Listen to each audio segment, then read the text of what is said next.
without doubt, one of the greatest bodybuilders ever to walk on stage.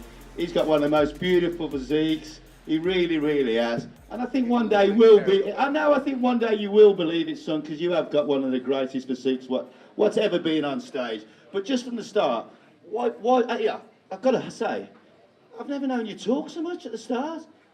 Fuck me, Cedric. I mean, we first met at Body Power. He came backstage. He was tearing me a new arsehole. Do you know, I don't want to do this seminar shit with Sean and what we're going to talk about. I'm just a normal dude. I just lift weights.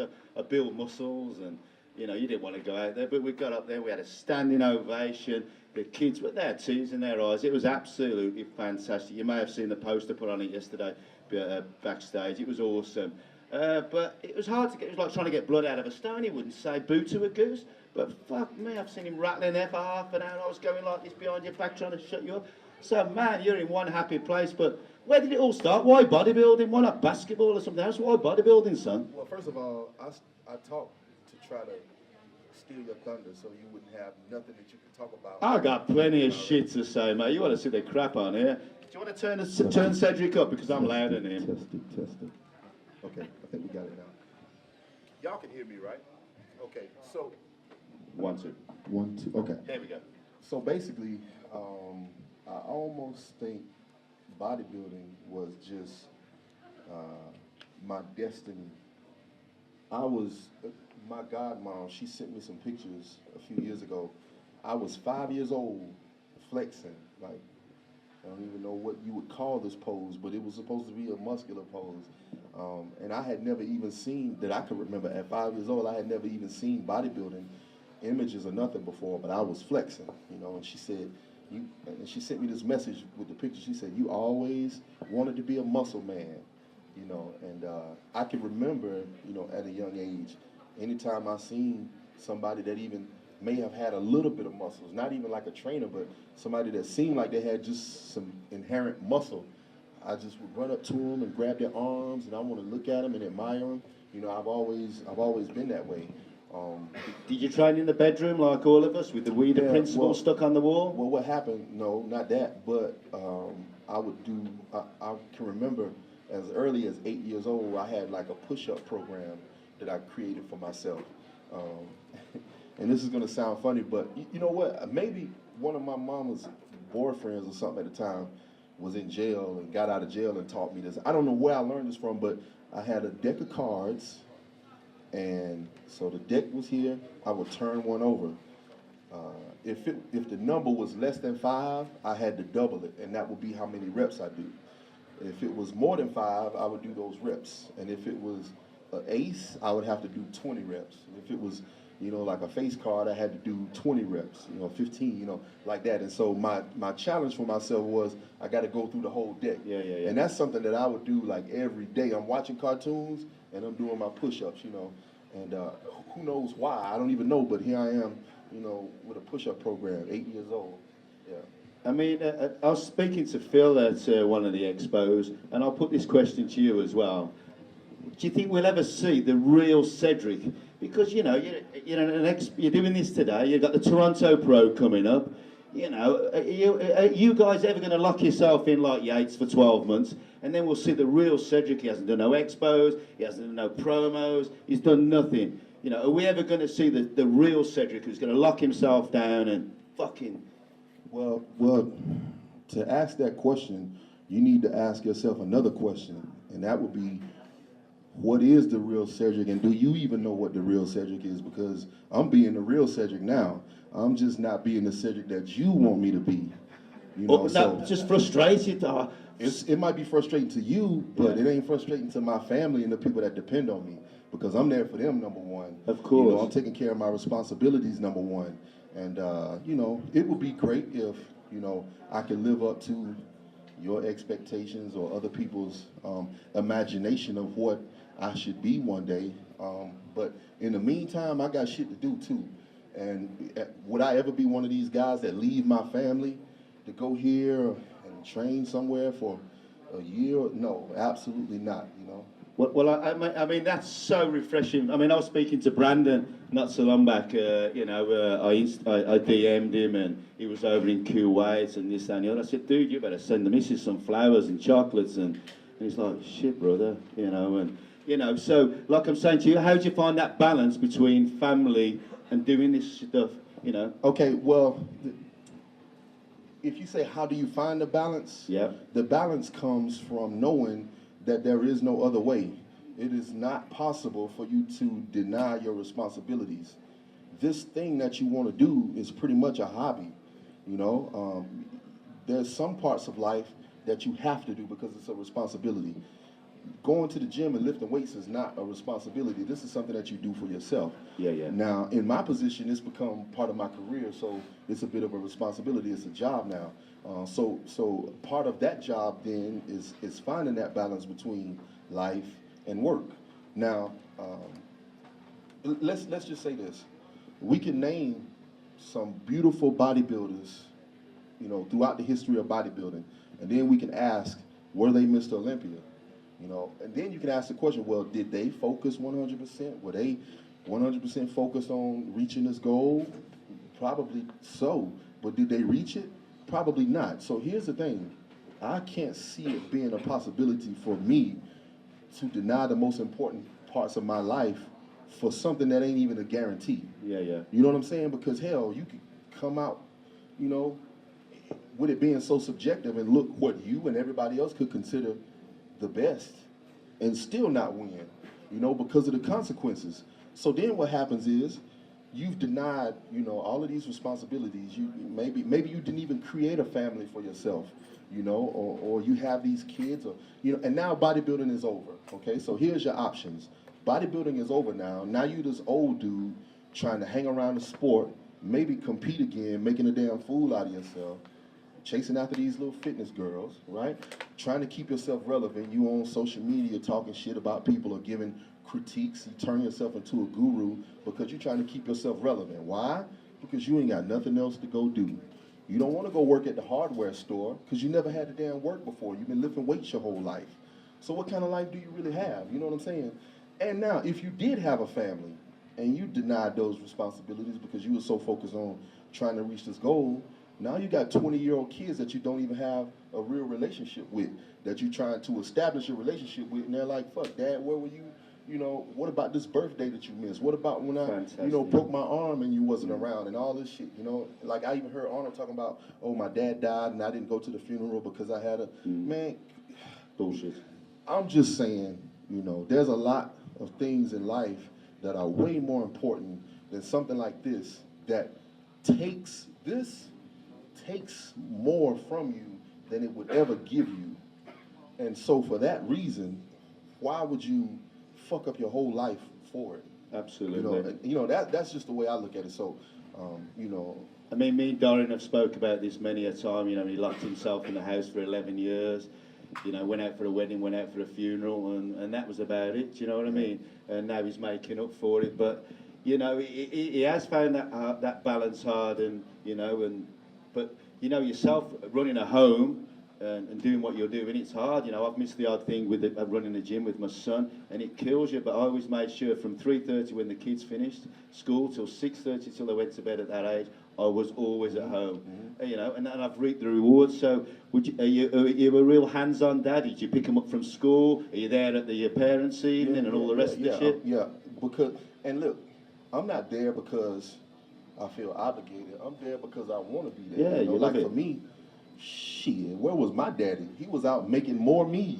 You know what I'm saying? He was never in my life, and I'm sitting here looking at these other kids with their daddies, and I'm like, where the fuck is my daddy at? And Absolutely. I got cursed with looking just like his ass and never even see him. And sometimes my mama would look at me like, you look just like your dad. And I'm like, damn, why I gotta look like this dude, And so for me, it was, I want to be there. I want to be a daddy, and I want to be there for my family, not even, as an obligation. It's like... it enriches your life so much. Sometimes, man, I'll be doing stuff with my kids, and I'll just be crying, and they can't understand, like, Yeah. what's wrong, Dad? And it's because, like, damn, man, I just wish I had, me when I was you. Yeah, you know yeah. What I'm saying? I know exactly where you're coming like, from. man, sometimes simple stuff like pulling teeth. Yeah. Right? And I can remember being 10 years old and I'm tying strings around my teeth and slamming the door to pull my own teeth because I ain't even got no fucking daddy there to pull my teeth. Absolutely, yeah. You know, when my kids are like, Daddy, guess what? I got a loose tooth. And I'm Yeah. like, yay, you know, this stuff is what matters,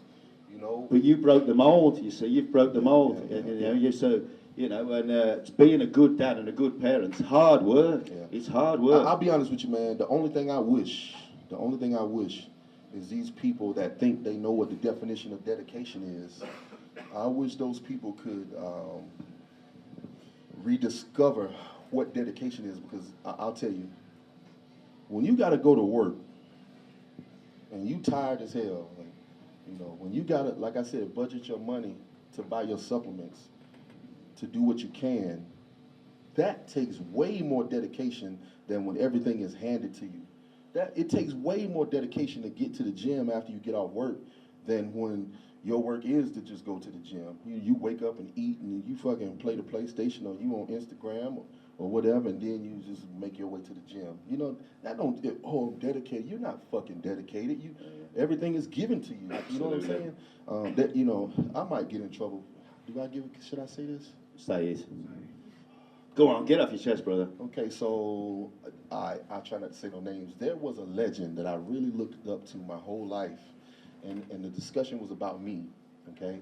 And he said, well, yeah, Cedric is good, and he even told me myself, he told me to my face how great he thought I could be, you know, but he said, he just doesn't have the eye of the tiger, right? And then, so last year, like when I won the Arnold, he said, yeah, he won, but you know, if he had the eye of the tiger, he would have done it before now, right? Okay, now I'm comparing my life and my career to his, okay? So when I do the contrast, I'm saying, so you moved to California and Mr. Weeder give you everything you fucking need and all you got to do is just work out all day. Yeah. That's eye of the tiger? Eye of the tiger. You're running a family. No. Go Eye of the tiger is being a full-time soldier or a full-time any job, waking up 2 in the morning and fucking have to be at work at 4, you know, working 12, 14, and sometimes 20 hours, falling asleep in the gym parking lot. You know, I would fall asleep between sets sometimes in the gym. Yeah. And I would wake up like, seriously, I would wake up in the gym like, oh shit, and I look at the watch and, fuck, I'm gonna have to go back to work when I leave here. That's eye of the tiger. Eye of the tiger ain't when everything is handed to you. Absolutely. Eye of the tiger, if whoever want to call it that, I hate that phrase now, is being able to make a way out of no way. You know what I'm saying? Yeah, I do. So I just wish people could, you know, rediscover for themselves what the definition of dedication was. And what I hate the most about this sport is, you know, these pro bodybuilders, you know, that we look up to, because guess what? I was a guy that wanted muscles, that's buying protein and wanting to be like these bodybuilders. These pro bodybuilders that we look up to living this lifestyle that we can't live. And us feeling like we have to measure up to them, right? When they don't have any of the challenges that we have in our daily life. Yeah. You know what I'm saying? So I want people to realize that us, normal people, just simply wanting to go to the gym to try to improve ourselves and be healthy or whatever. Not even about going on stage, but just we here because we want to be here, or we want to make some type of progress, you know, to our body, either health-wise or, you know, or for the superficial benefits of it. That, to me, is more honorable than when you're getting paid to do it. Yeah. You know what I'm saying? I'm doing this shit for free. Matter of fact, I'm paying money to try to make this progress, because I'm paying the gym membership and I'm paying for my protein and all this stuff, and you having everything given to you, and you getting a salary to damn go get your gains. You know what I'm saying? So us out here, the 99% of the market are the people, you know, that we should be honoring, because without them there is no industry. Absolutely. You know what I'm saying? But instead we flip that, and all of these people that are working so hard in their daily life is looking up to these bodybuilders that ain't got shit else to do. And them damn bodybuilders should be looking up to the people that's busting their ass to make this money to spend on these supplements that you getting the salary from. You know what I'm saying? I do know what you're saying. Well, thanks for sharing some of your personal stuff there with me, Cedric. But just quickly, what would you say is the best shape you've been in, and what's the most embarrassing where you think, oh, bollocks, why did I even get on stage? What's the worst you've looked on stage? Oh, shit. I think okay, if you think about it mathematically, I think the worst I ever looked on stage was my first show. I dieted 4 weeks for that show, right? Okay. You know, and I went from a normal guy to 4 week off season, 4 week contest prep. You know, what did I look like? And I gained 30 pounds in the 4 week off season, right? And so I just looked like, a dude with a little bit of muscles, you know what I'm saying? But I ain't have no lines nowhere, and I was on stage and doing all this little acrobatic. What was your posing music? Half stripper routine. All I know is I was rolling around on the floor and shit, and I was doing the worm and stuff, and I do 2 worms and then pose, and the guy that kind of got me into bodybuilding, I come off stage and I'm looking for him in the lobby all proud, and he was like, this rock and roll white dude, he was like, dude, what the fuck was that? I can remember, when you have your 60-second routine, I was doing all these classic poses. I didn't do one mandatory pose, so I come looking for him. I said, hey, how did that look? He said, dude, you didn't do your mandatories. And I was like, fuck, he ain't never satisfied, but I just didn't know what I was doing. I was just enjoying myself. So it's got to be, my first show was the worst I ever looked. The most embarrassed I've ever been would have to be at the Olympia last year. I really, really, really wanted to do well, and and I really, really didn't, and things just didn't work out. And I won't get too much into the details of it, but the first time I've ever felt like somebody gave up on me was then, and I can handle losing. Lose, so the fuck what, But to lose and then feel like I've been given up on as I lose is just heartbreaking for me. And then in that process, to go from winning the Arnold last year to then look at how I look right now, I felt like all of the people that were proud of me or happy for me or happy to support me, I felt like I let all of them down too. So that was the hardest moment of my career so far. Because up until this point, if I get last place, who cares? You know what I'm saying? It didn't really matter. But I felt like after doing good at the Arnold and stuff, that now it's kind of like I had a responsibility to do good, from that point on, because so many people were, behind me. Oh, absolutely. Yeah. And as regards the pros, I mean, what pro do you look forward to seeing? So if you're backstage, you glance across, everyone's pumping up. What pro do you get on the most with? None of them. None of them? Nah. I really... There's no bond at all between a certain athlete? I really do not have the right personality for this fucking job. I do not. I don't like to be in the light. I don't like to be the center of attention. I don't like everybody focused on me. I get real high anxiety and shit. I'll be backstage fucking freaking out. All of that stuff, man. And somehow, God put me in this position anyway. So I think it's to challenge me to try to improve as a person. But like Max Charles, me and him are cool. We backstage and we hardly ever talk. Mostly we just too tired to talk. But at the expo, there's got to be someone on the pro circuit, and you Cedric, and you get some banter going. There's got to be a guy. Yeah, I mean, I can banter with anybody. You know what I'm saying? I can do that with anybody, man. Banter. But, all right, let's be real, and I'm asking y'all now. If you compete or whatever, you got friends that compete. How selfish are they? Fucking selfish, right? How quickly, if you compete and somebody else can compete, whether they've done it to you or not, how quickly will a fucking competitor turn their back on somebody? Right? I mean, loyalty level. Nah, my loyalty level is trying to climb up this ladder, not to you or anybody. I'm just, who can I get these benefits from?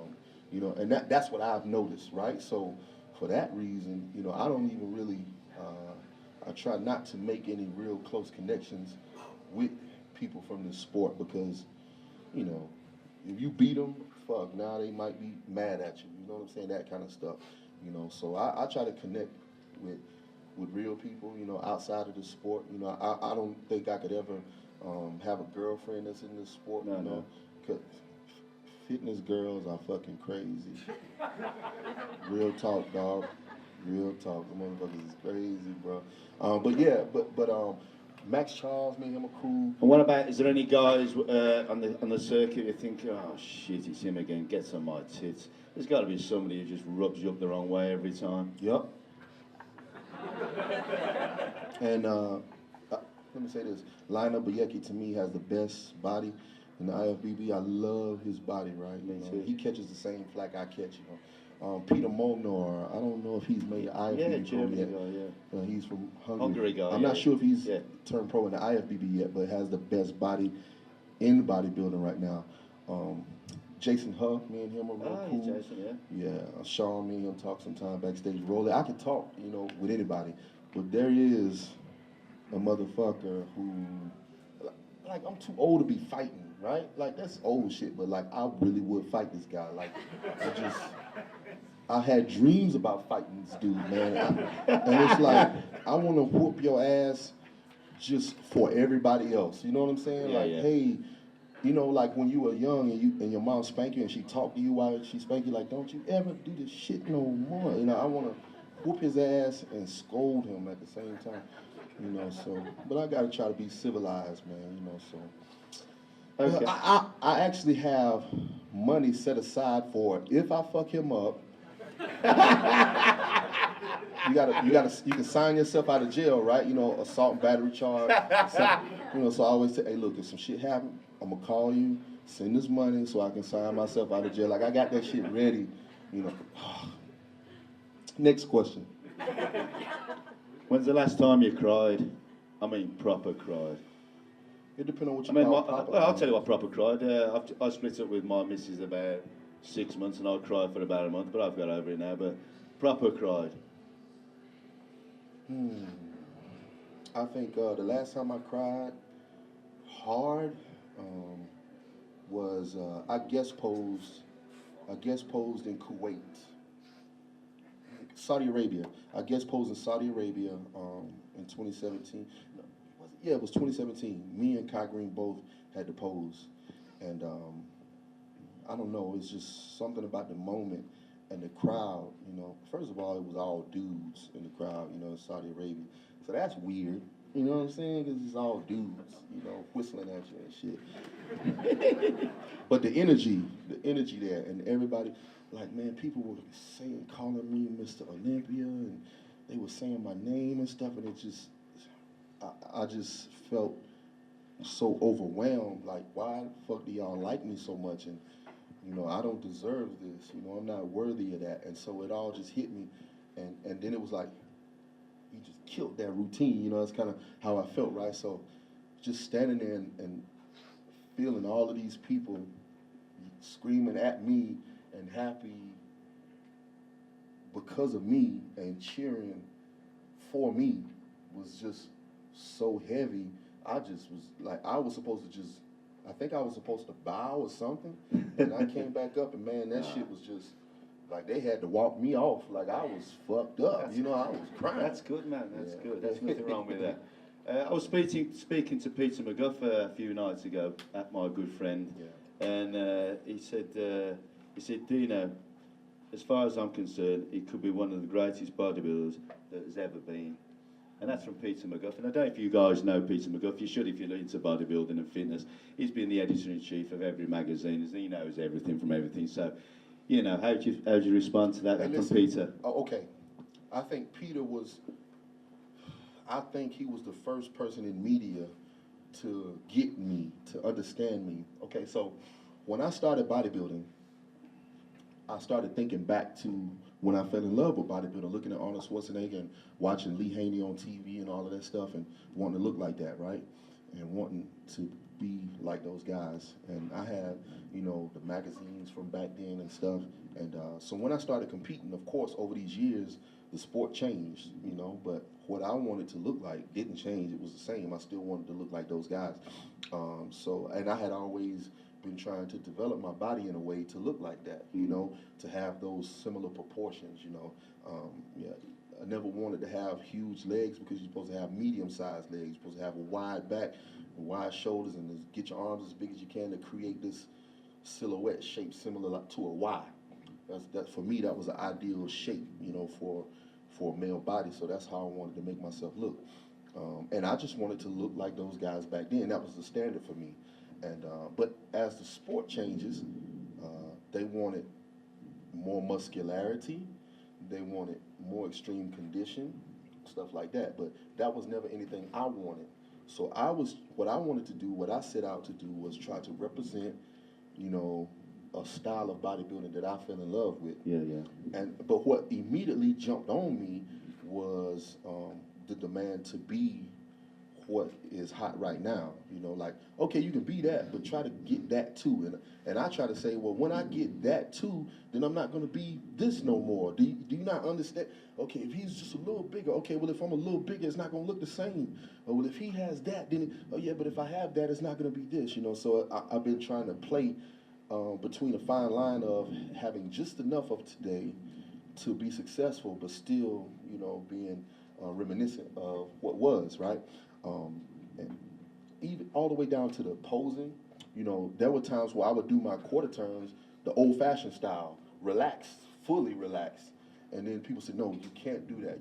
I'm like, man, these guys are doing quarter turns like most musculars, man. What the fuck? You're supposed to show your symmetry. Yeah, yeah. They don't judge symmetry. Cedric, you need to just do your quarter turns like everybody else. Quit trying to be so different. Fuck, okay.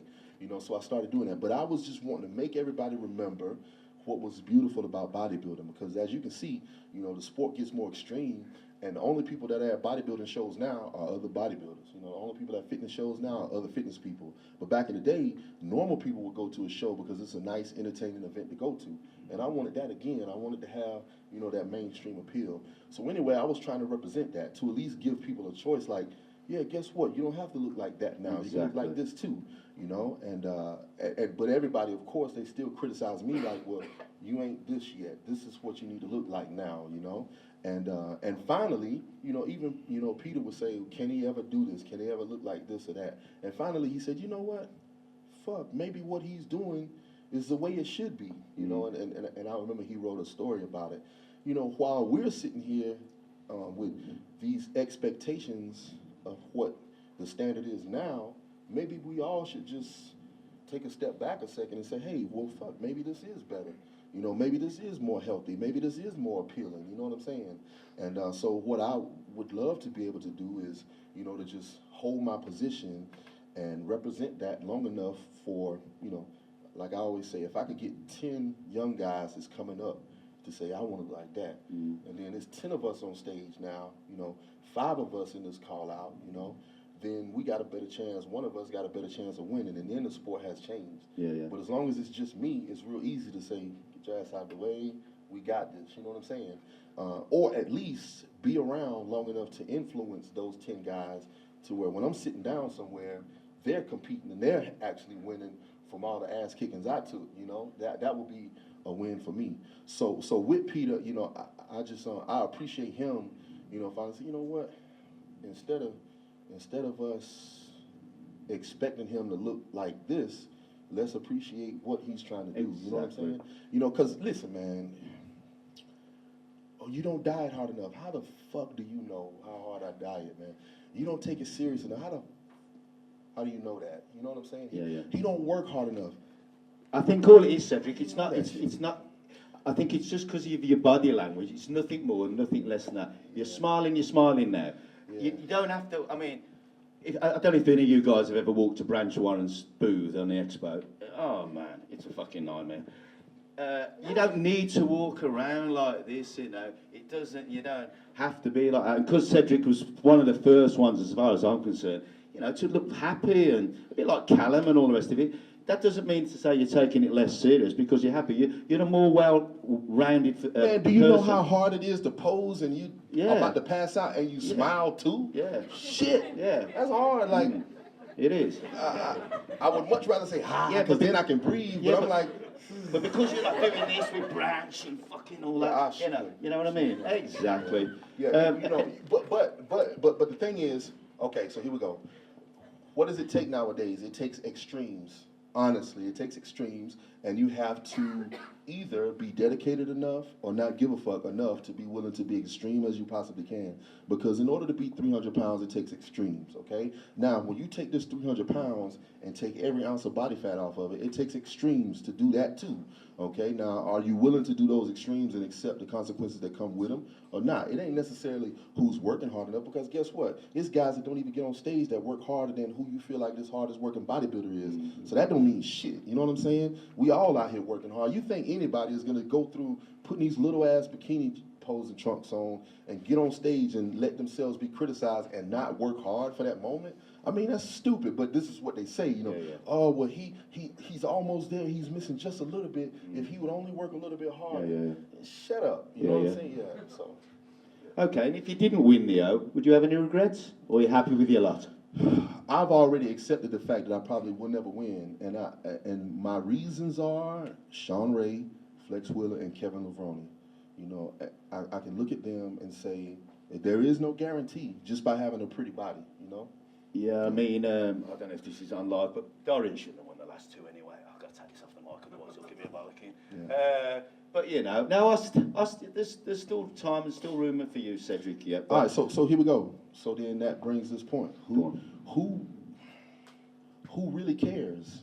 Okay, so if people love you only because you win, then what are they loving? Are they loving the position or are they loving you?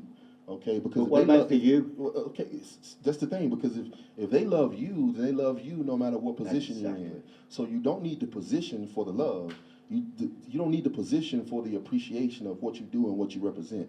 So for me, if I never win this, it's not gonna make or break or define my career for me.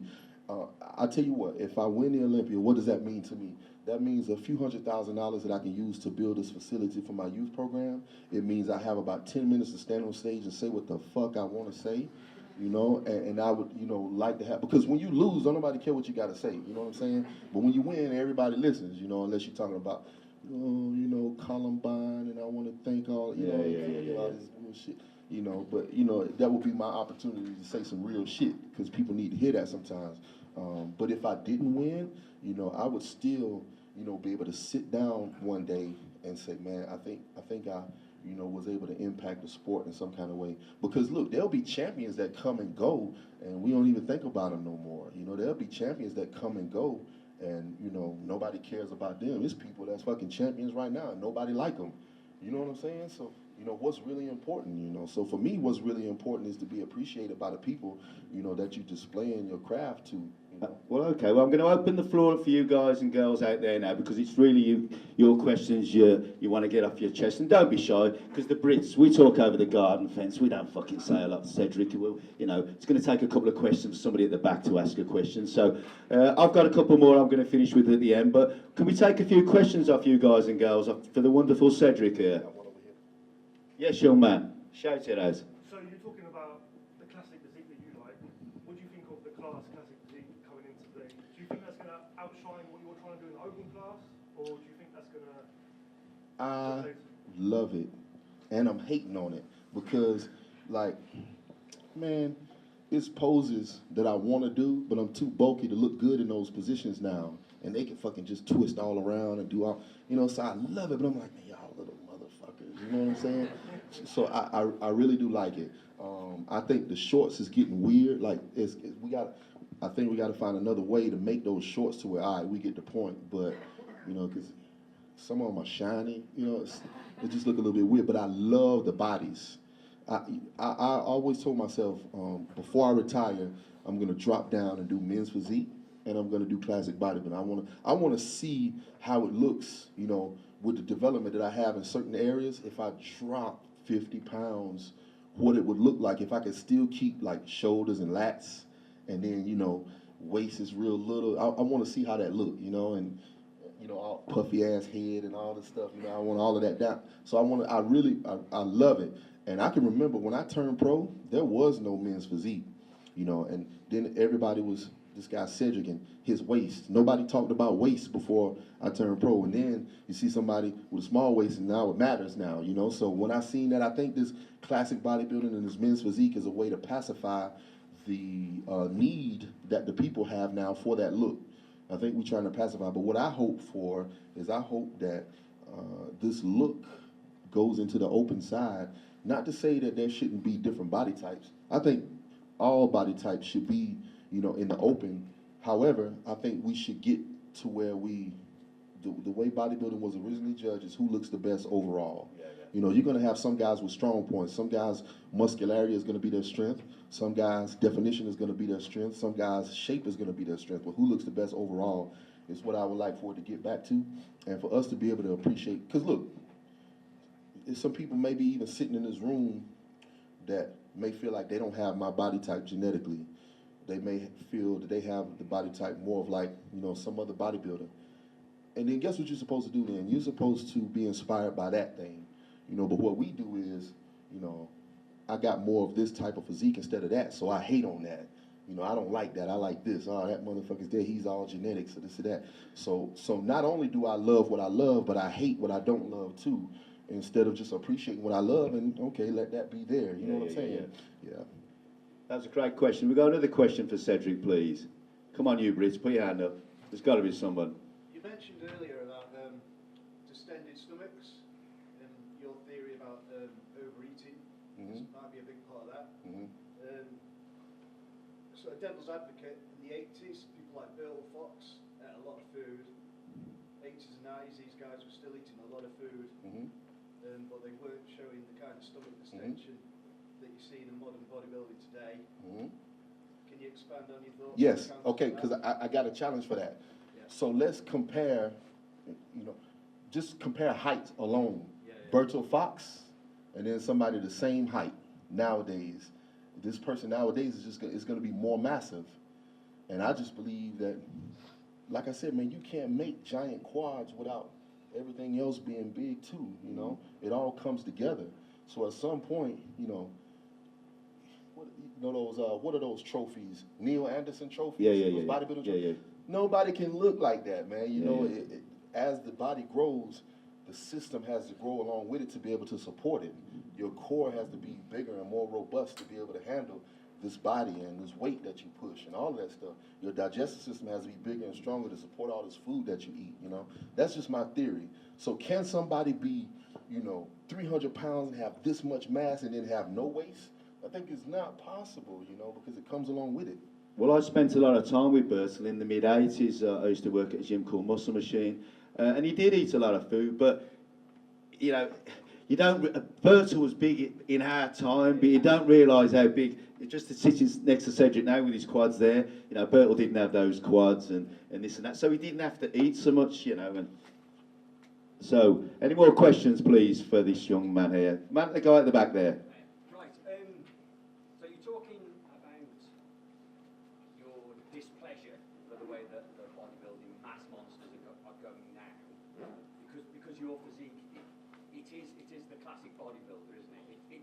It's pleasing to look at, your physique is, and so you think of Kuwait and the production line that's coming through there.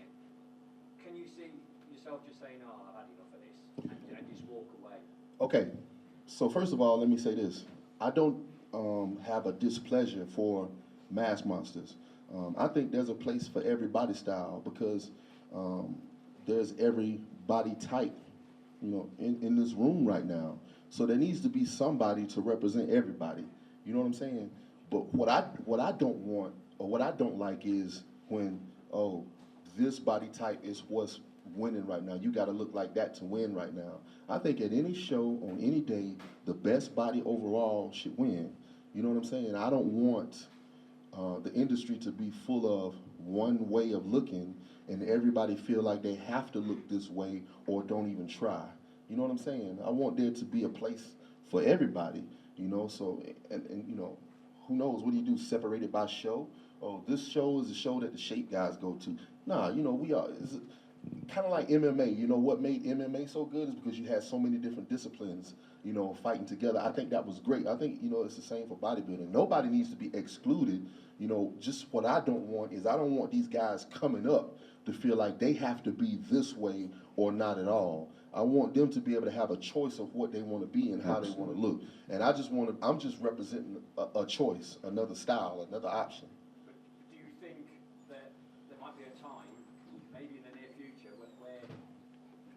going to get placed? Hopefully you will get placed, but, and then you think, this isn't happening. Because Yeah. there are only a few guys with your type of physique, like Yep. Sean Roden Yep. as well, isn't it? Yep.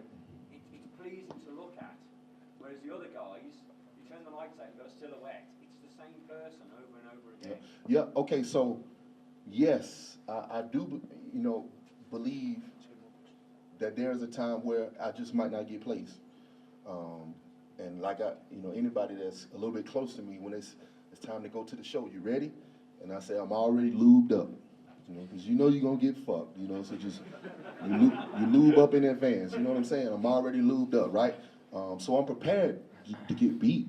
I'm prepared to not place well because of the way I'm trying to do this. But now, I've already created a mess for myself. So I got a whole lot of people that I gotta keep happy.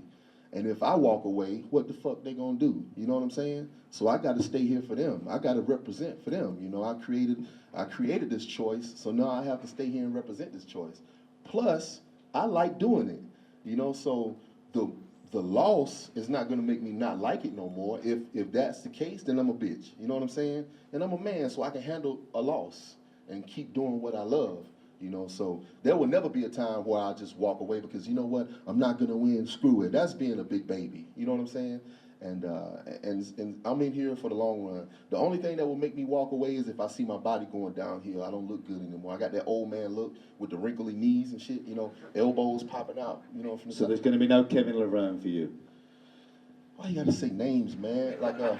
Listen, we're all in it together. Kevin loves you. I love Kevin. Okay, I'll say this. There will be a time where I will look like Kevin Lerone, but I won't be on stage. I'll be working at, the hardware store or something. You know what I'm saying? I'll be... You can work at my gym. I have on like a flannel shirt, I'll be cutting down trees or something, But I'm gonna have some muscles.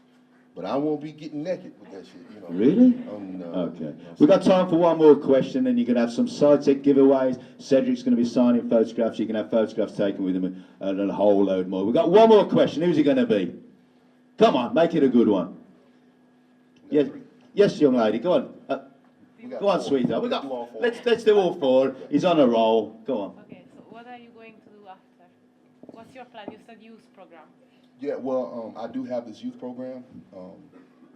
What I would love is to be able to make some connections that would be necessary to make this youth program grow and be supported like it needs to be. Right now, to support the program, the money that I earn from bodybuilding, I put it to the program, As long as the bills are paid at the house, the rest of the money is on standby for the kids, in the program. And so what I would love, whether it takes winning an Olympia or winning some Arnold shows or something to have these hundreds of $1,000s is needed, or to be able to be visible enough to connect with, supporters and stuff like that, I would love, before I'm done, to have this program fully supported so that if anything happens to me, it'll be taken care of. Fantastic. Outside of that, I would definitely go back to work in the Army as a leadership instructor. I love that, I think I've kind of created this youth program to supplement me not being at work no more, So now I'm teaching leadership to kids instead of to, soldiers.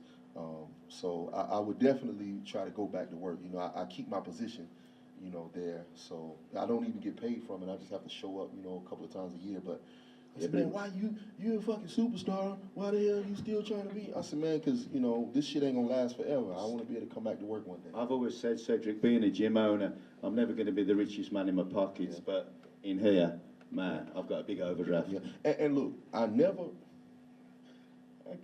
know if y'all even have these type of guys in the clubs around here, but I never want to be that old man in the club. Like, that's me, Cedric. You hanging out in the club trying to pick up whatever, chick ain't really getting no attention, you know what I'm saying? You shouldn't even be in here, you know what I'm saying? I don't want to be that old man in the club, in bodybuilding, standing around trying to be relevant, I don't want to be that dude, man. I'll just get on, going about my business. Well, I think that's a fantastic question to finish on, but what I want to say is, you're only as good as your legacy, with like your Muhammad Ali's and these guys, and being a champion means many things to many people, and I think being known as the people's champion is better than any Mr. Olympia. So will you please stand up, raise your hands for the people's champ, the one and only Mr. Cedric McMillan. Thank you, Cedric.